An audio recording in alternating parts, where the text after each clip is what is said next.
Sir నమస్కారం sir. నమస్తే sir Balakrishna గారు తన నట ప్రస్థానాన్ని పూర్తి చేసుకుని 50 సంవత్సరాలు పూర్తవుతుంది సార్.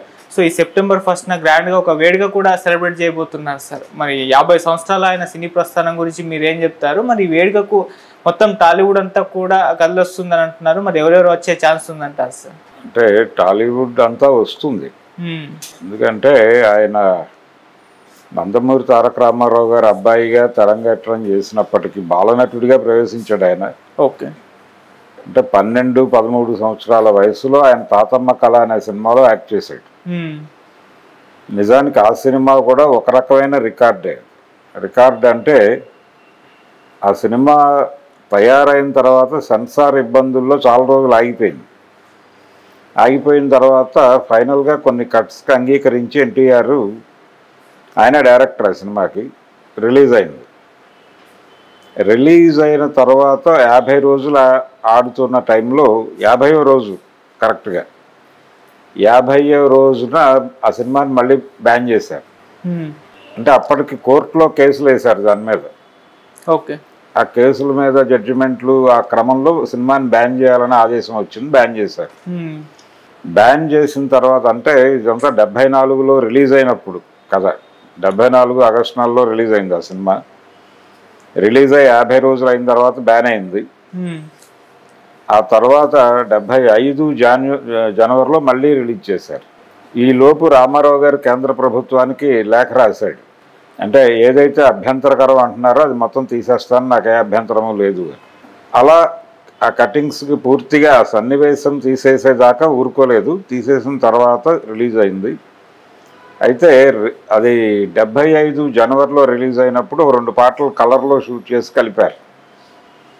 కలిపి సినిమా రిలీజ్ అయింది. మళ్ళీ అలా ఒకే సినిమా 2 సార్లు రిలీజ్ అవటం అనేది బాలకృష్ణ మొదటి సినిమాకి జరిగింది. అట్లా ఆయన ఒక రికార్డుతో ప్రారంభం అయ్యాడు, అలా ఒక చరిత్రతో ప్రారంభం అయ్యాడు. ఆ సినిమా అంటే కుటుంబ నియంత్రణ అనేది అప్పుడు ప్రభుత్వం చాలా ప్రెస్టీజియస్గా ప్రారంభించినటువంటి ఒక కార్యక్రమం. దాని మీద కొన్ని వ్యతిరేక వ్యాఖ్యలు చేశారు ఆ సినిమాలో. ఆ కార్యక్రమం అమలు మీద, తర్వాత ఆ కార్యక్రమం డిజైన్ మీద కూడా విమర్శలు ఉన్నాయి. అలా కేంద్ర ప్రభుత్వ విధానం మీద విమర్శలు ఉన్నాయి ఆ సినిమాలో. అసలు దానికోసమే సినిమా తీశాడు ఆయన. అట్లా ఒక పొలిటికల్ సినిమా కూడా బాలకృష్ణ మొదటి సినిమా. ఆ తర్వాత రామారావు గారి డైరెక్షన్లోనే నటించాడు ఆయన, బయట చేయలే. దానవేర సూరకర్ణలో అభిమన్యుడిగా కనిపిస్తాడు, వేములవాడ భీమకవిలో ఒక క్యారెక్టర్లో కనిపిస్తాడు ఆయన. అలా రామారావు గారి సినిమాల్లోనూ, అలాగే బిఏ సుబ్బారావు గారు తీసినటువంటి రామ్ రహీం అనే సినిమాలో హరికృష్ణ బాలకృష్ణ ఇద్దరు ఉంటారు. ఒకరు రాము, ఇంకొకరు రహీము. రామ్ రహీం అని ఒక సినిమా తీశాడు ఆయన, దాంట్లో బాలకృష్ణ ఉంటాడు. ఆ తర్వాత ఎస్డి లాల్ గారి అన్నదమ్ముల అనుబంధం సినిమాలో రామారావు గారి తమ్ముడుగా బాలకృష్ణ కనిపిస్తాడు. ఆ సినిమా ప్రొడ్యూసర్ పీతాంబరం గారు, రామారావు గారి పర్సనల్ మేకప్ మ్యాన్. ఓకే. ఆయన యాక్చువల్గా ఆ క్యారెక్టర్ చంద్రమోహన్తో చేయించాలనుకున్నారు. చంద్రమోహన్కి ట్రైనింగ్ కూడా మొదలుపెట్టారు. గిటార్ ప్లేయర్, ఆ గిటార్ ప్లేయరు క్యారెక్టర్కి యాదోంకి బారాత్ రీమేక్ అది. ఆ క్యారెక్టర్కి గిటార్ ప్లే చేయాల్సి ఉంటుందని చంద్రమోహన్కి నేర్పిస్తున్న టైంలో బాలకృష్ణ నేను చేస్తాను ఆ క్యారెక్టర్ అని అడిగాడు రామారావు గారు. ఆయన పీతాంబరంకి చెప్పాడు చేస్తానంటున్నాడు అని. ఈయన సరే అని కమిట్ అయిపోయాడు. అక్కడ కమిట్ అయిపోయి వచ్చి చంద్రమోహన్కి చెప్పాడు, బాబు క్యారెక్టర్ లేదు నీకు ఈ సినిమాలో, అది రామారావు గారు అబ్బాయి చేస్తున్నాడు, అందుకని నువ్వేం టెన్షన్ పడద్దు, నీకు ఈ సినిమాలో క్యారెక్టర్ లేదు కానీ ఇదే సినిమాని తమిళ్లో ఎంజీఆర్తో చేస్తున్నాను నేను, అందులో ఏ క్యారెక్టర్ అయితే నీకు ఈ సినిమాలో అనుకున్నావో ఆ క్యారెక్టర్ నువ్వే చేయి అక్కడ. సరే అన్నాడు ఈయన. అయితే చంద్రమోహన్కి చివరి వరకు ఆ బాధ ఉండేది. ఆ సినిమాలో తన్ని తీసేసి బాలకృష్ణని పెట్టారు అనేటువంటి బాధ ఆయన చనిపోయే వరకు ఆయన అడపాదడపా మాట్లాడుతూనే ఉండేవాడు. ఓకే. అలా ఆయన ఎంజీఆర్ తమిళ్లో, మురళీమోహన్ తెలుగులో చేసిన క్యారెక్టర్ కూడా తనే చేసుకున్నాడు. ఆయన డ్యూయల్ రోలు. ఆ రెండో తమ్ముడు క్యారెక్టరు బాలకృష్ణ చేశాడు తెలుగులో. అందులోనేమో చంద్రమోహన్ చేశాడు తమిళ్లో. ఒకే ప్రొడ్యూసరు, దాదాపు ఆయన లాల్ గారే డైరెక్టరు. అది బాలకృష్ణకి ఒక రకంగా ఇమేజ్ తీసుకొచ్చిన సినిమా. ఆ తర్వాత అక్బర్ సలీం, అనార్కలి అని రామారావు గారి డైరెక్షన్లోనే చేశాడు. వాళ్ళ బ్యానర్లోనే బాలకృష్ణని ప్రమోట్ చేయడం కోసం తీసిన సినిమా రౌడీ రాముడు, కుంటకృష్ణుడు. అది రాఘవేంద్రరావు గారి డైరెక్టర్. కానీ ఆ సినిమా పెద్ద హిట్ అవ్వలేదు, ఆర్థికంగా నష్టం రాలేదు. సినిమా ఓపెనింగ్స్ విపరీతంగా వచ్చినాయి, ఫైనాన్షియల్గా ఆర్థికంగా విజయం సాధించింది. కానీ అప్పటికి రామారావు రాఘవేంద్రరావు కాంబినేషన్లు సినిమా రిలీజ్ అయితే 175 days ఆడేది. కానీ ఈ సినిమా అలా ఆడలేదు కానీ డబ్బులు వచ్చినాయి. ఆ తర్వాత అనురాగ దేవత సినిమాలో రామారావు గారు యాక్ట్ చేసిన అనురాగ దేవతలో కూడా బాలకృష్ణకు ఒక క్యారెక్టర్ ఉంది. ఆ సినిమా పెద్ద హిట్. ఆ తర్వాత అలా మొదలైంది ఆయన ప్రయాణం. ఈ క్రమంలోనే యమగోళ సినిమాలో రామారావు గారు చేస్తున్న క్యారెక్టరు బాలకృష్ణతో చేయించాలనుకున్నాడు వెంకటరత్నం గారు, ప్రొడ్యూసర్. అనుకుని రామారావు గారితోనే చెప్పారు ఆ మాట, అయ్యా బాలకృష్ణతో ఆ క్యారెక్టర్ చేయించి యముడు మీతో చేయిస్తే ఎలా ఉంటుందని ఒక ఆలోచన ఉంది నాకు అని. రామారావు గారు కోప్పడ్డాడు వెంకటరత్నాన్ని.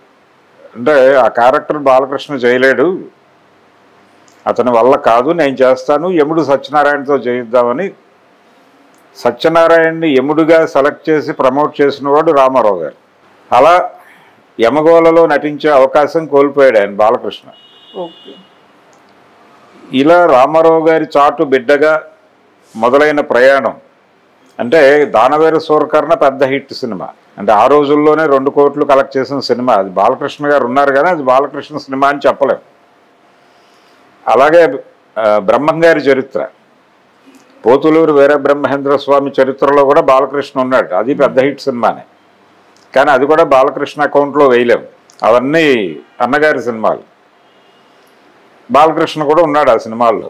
అలాగే వెంకటేశ్వర కళ్యాణం అని ఒక సినిమా తీశాడు, దానిలో నారదుడిగా బాలకృష్ణ నటించాడు.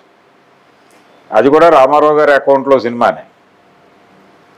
అయితే సోలో హీరోగా ప్రయాణం, ఆయన డిగ్రీ కంప్లీట్ అయిన తర్వాత సినిమాల్లోకి రా అని చెప్పేసి కొంతకాలం గ్యాప్ ఇచ్చారు. అతను ఇక్కడే హైదరాబాద్లో ఉంచి నిజాం కాలేజీలో చదివించాడు ఆయన.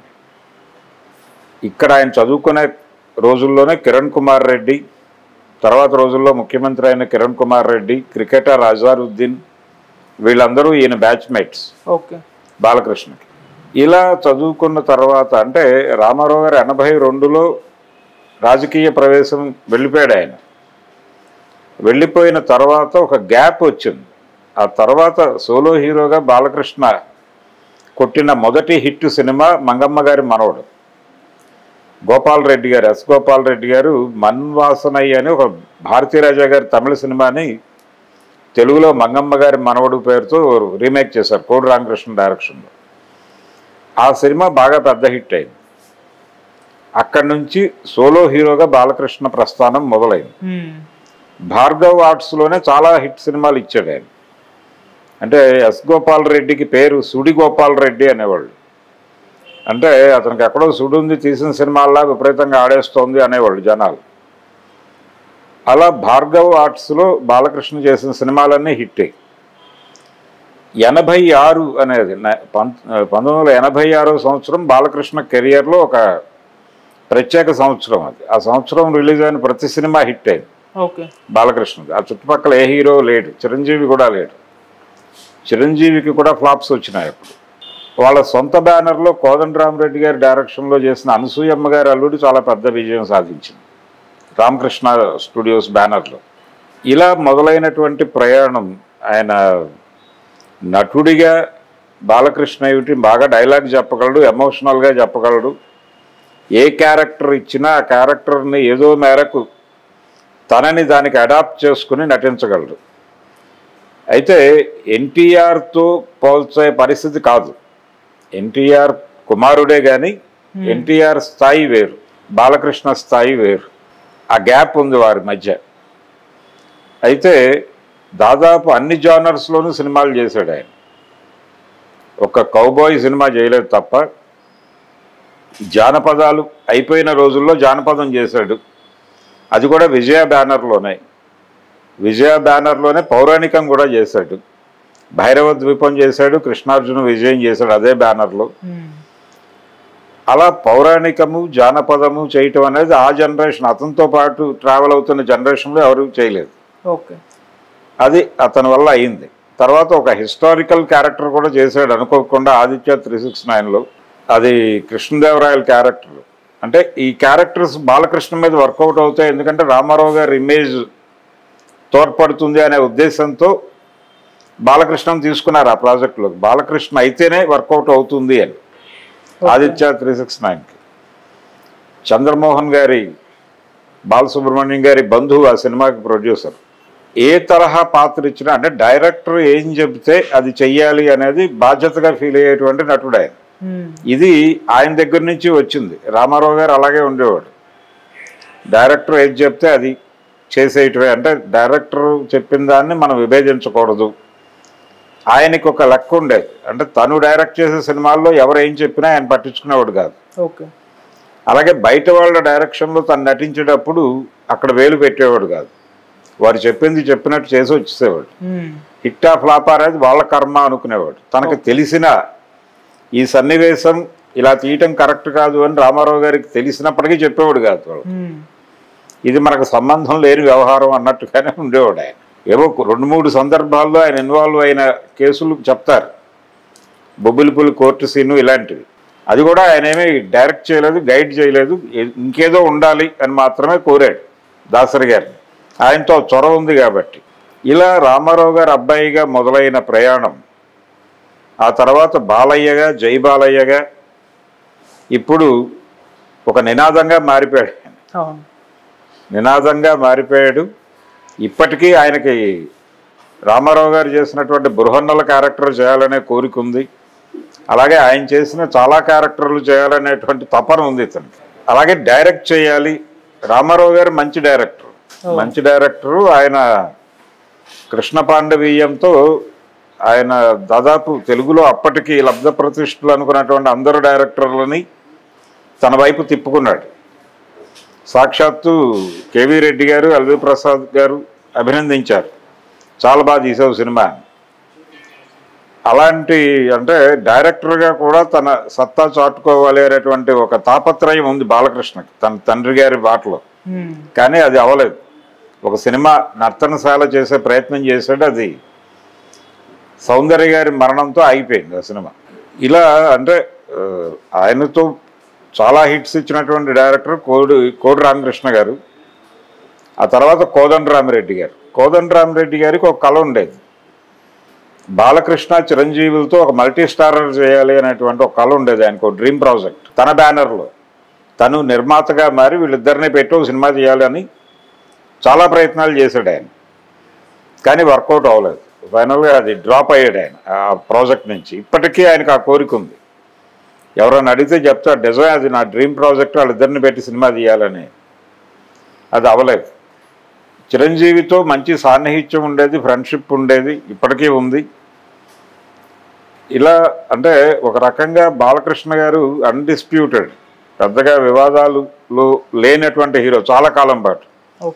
అడపాదడప అంటే ఆయన స్టేజ్ మీద మాట్లాడేటప్పుడు మరో సందర్భంలో ఏదనుకుంటే అది మాట్లాడేయటం, అప్పుడప్పుడు వివాదం అవటం 3-4 సార్లు జరిగింది. అది ఈ మధ్య కాలంలో అక్కినేని, తొక్కినేని ఇలాంటి మాటలు మాట్లాడేస్తాడు ఆయన, టేక్ ఇట్ గ్రాంటెడ్గా. ఆయన్ని ఇండస్ట్రీలో ఉన్నటువంటి ప్రతి ఒక్కరు కూడా అన్నగారి కుమారుడిగానే భావిస్తారు. ఈవెన్ చిరంజీవి గారు కూడా ఒకసారి చిన్నపిల్లవాడి మనస్తత్వం, అతను ఏదన్నా అంటే పట్టించుకోకండి అని మాట్లాడాడు మీడియా ముందే. అది ఆయనకున్నటువంటి ఇమేజ్. అలాగే తన సినిమాకి ఎంత రెమ్యూనరేషన్ తీసుకోవాలి అనేది కూడా ఆయన ఎప్పుడూ పట్టించుకున్నవాడు కాదు. కనకమేడల దేవిప్రసాద్ గారు బతుకున్నంత కాలం ఈయన డేట్స్, అలాగే ఈయన రెమ్యూనరేషన్ వ్యవహారాలన్నీ ఆయనే చూసుకునేవాడు. ఆయన చెప్పింది ప్రొడ్యూసర్ తెచ్చి ఇచ్చేవాడు తప్ప బాలకృష్ణ గారికి ఏమీ తెలియదు. దేవివరప్రసాద్ వెళ్ళిపోయిన తర్వాత, ఆయన చనిపోయిన తర్వాత ఈయన ఇదే మన మార్కెట్, మనకి ఎంత ఇస్తున్నారా అని అప్పుడు తెలుసుకున్నాడు. తర్వాత ఆయన తోడల్లుడు కొంతకాలం నడిపాడు దాన్ని. ఇలా అంటే తనకి ఎంత ఇవ్వాలి అనే డిమాండ్ కూడా ఎప్పుడు ప్రొడ్యూసర్లను ఇబ్బంది పెట్టిన నటుడు కాదు అతను. ప్రాజెక్టును బట్టి క్యారెక్టర్ నచ్చితే రెమ్యూనరేషన్ గురించి సీరియస్గా పట్టించుకోకుండా సినిమా చేసేటువంటి హీరో బాలకృష్ణ. ఓకే. అది చాలామంది ఇండస్ట్రీ పీపుల్ చెప్పే మాట. అంటే producer friendly, director friendly hero ఆయన. అందుకని ఆయనకు కూడా పర్మనెంట్ బ్యానర్స్ ఉన్నాయి కొన్ని. ఆయన సురేష్ మూవీస్లో చేశాడు 2-3 సినిమాలు వరుసగా. తర్వాత ఇందాక మనం చెప్పుకున్నటువంటి శ్రీదేవి మూవీస్ వాళ్ళు కూడా ఆయన బాలకృష్ణతోనే సినిమాలు తీశారు. భార్గవ ఆర్ట్స్ అది కూడా బాలకృష్ణ గారితోనే సినిమాలు తీశారు వాళ్ళు. దేవి వరప్రసాద్ గారు ఆయన దేవి ప్రొడక్షన్స్లో చిరంజీవితో సినిమాలు తీసేవాడు. ఆయన చెల్లెలు పేరుతో బ్యానర్ పెట్టి అందులో బాలకృష్ణ సినిమా చేశాడు. ఓకే. అది పెద్ద హిట్ సినిమా, భలే దొంగ అనే టైటిల్తో వచ్చింది. ఇది బాలకృష్ణ గారి కెరియర్ చాలా సక్సెస్ఫుల్ కెరియర్. ఆయన అప్ అండ్ డౌన్స్ ఉన్నా కానీ, అంటే బాలకృష్ణ గారి సినిమా ఒకవేళ జనాలకు కనెక్ట్ అయ్యి హిట్ అయితే అది ఆ టైంలో రిలీజ్ అయిన ఏ పెద్ద హీరో సినిమాకైనా ఓ 10 రూపాయలు ఎక్కువే పే చేస్తుంది. బాలకృష్ణ గారి సినిమా ఫ్లాప్ అయితే ఏ చిన్న హీరో అట్టర్ ఫ్లాప్ సినిమా కన్నా తక్కువ పే చేస్తుంది. అది ఆయన రేంజ్. ఏదైనా ఎక్స్ట్రీమే. ఓకే. హిట్ అయితే అది ఎక్స్ట్రీమ్ హిట్టే. హిట్ అనే టాక్ వస్తే బాలకృష్ణ సినిమా ఆగదు. సినిమా బాలేదు అనే టాక్ వస్తే కష్టమే. ఓకే. డిజాస్టర్. ఇక మధ్యలో యావరేజ్లు ఇలాంటివి ఉండవు. అలా ఒక స్పెషల్ ఇమేజ్ ఆయన, ఒక స్పెషల్ పర్సనాలిటీ ఇండస్ట్రీలో. ఆయనది ఒక ధోరణి. ఆ ధోరణితో ట్రావెల్ అవుతారు జనాలు. ఎవరిని వాంటెడ్గా ఇబ్బంది పెట్టడం అనేది బాలకృష్ణ కెరియర్లో లేదు. ఆయన అప్పుడప్పుడు అభిమానులని, అంటే వాళ్ళు ఏదైనా ఇబ్బంది పెడితే మందలించిన సందర్భాలు ఉన్నాయి తప్ప అది కొడతాడు అనే విధంగా బయటికి ప్రమోట్ అయిపోయింది. కానీ మందలిస్తాడు, అలాగని వ్యతిరేకించడు ఎవరిని. అలాగే ఎవరితోనైనా ఫ్రెండ్లీగా ఉండి, అంటే తనకి ఇబ్బంది లేని టైంలో ఎవరితోనైనా ఫ్రెండ్లీగా వ్యవహరించే మనిషి. ఎవరైనా ఈజీగా యాక్సెస్ చేసుకోవచ్చు. బాలకృష్ణ దగ్గర ఉన్న ఇంకొక అడ్వాంటేజ్ ఏంటంటే ఎవరితోనైనా యాక్సెస్ అవుతాడే, నో ప్రాబ్లం. ఇలా తెలుగు సినిమా రంగంలో ఇప్పుడు ప్రస్తుతం ఉన్న వింటేజ్ హీరోల్లో ఆయన ఒక బిగ్ హీరో. వరుస హిట్లు కొడుతున్నాడు. ఇప్పుడు హ్యాట్రిక్ కొట్టాడు, అలాగే ఎమ్మెల్యేగా హ్యాట్రిక్ కొట్టాడు.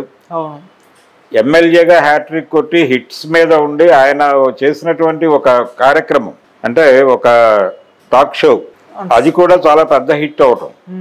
ఇలా సక్సెస్ఫుల్గా ఉన్నాడు ఆయన. ఈ సక్సెస్ఫుల్లో ఉండగా 74లో తాతమ్మ కళ రిలీజ్ అయింది. ఇప్పుడు 2024లో ఉన్నాం. 50 ఏళ్ల ప్రస్థానం. నటుడిగా 50 ఏళ్ల ప్రస్థానాన్ని అది జనం మనసులో గుర్తుండిపోయేలాగా ఒక ఈవెంట్ చేయాలనుకుంటున్నారు వాళ్ళు. దానికి సెప్టెంబర్ 1st వీక్ని ఎంచుకున్నారు. ఎక్కడైతే శకపురుషుడు అనేటువంటి ఒక సావనీర్ లాంచ్ అయిందో రామారావు గారి సత్య జయంతి సందర్భంగా, అదే వేదిక మీద, అదే గ్రౌండ్లో ఈ నందమూరి బాలకృష్ణ గారి 50 సంవత్సరాల ఈవెంట్ను కూడా నడపాలనుకుంటున్నారు.